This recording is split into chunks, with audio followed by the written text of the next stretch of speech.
நாட்டில் உள்ள மிகப்பெரிய அணைகளில் ஒன்றான கேரளாவில் கல்லடா நதியில் கட்டப்பட்டுள்ள தென்மலை அணையிலிருந்து தண்ணீர் திறக்கப்பட்டது. 350 அடி உயரம் கொண்ட அணையின் நீர்மட்டம் 330 அடியை எட்டியதால் முன்னெச்சரிக்கை நடவடிக்கையாக 3 மதகுகள் வழியாக தண்ணீர் திறக்கப்பட்டது.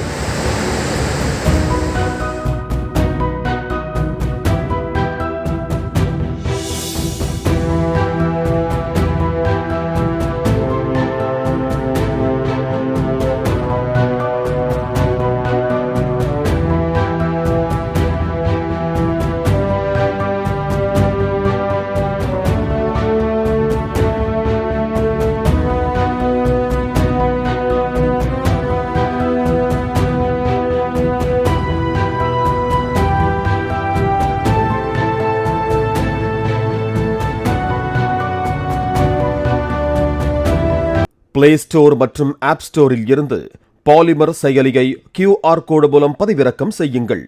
செய்திகளை உடனுக்குடன் பெறுங்கள்.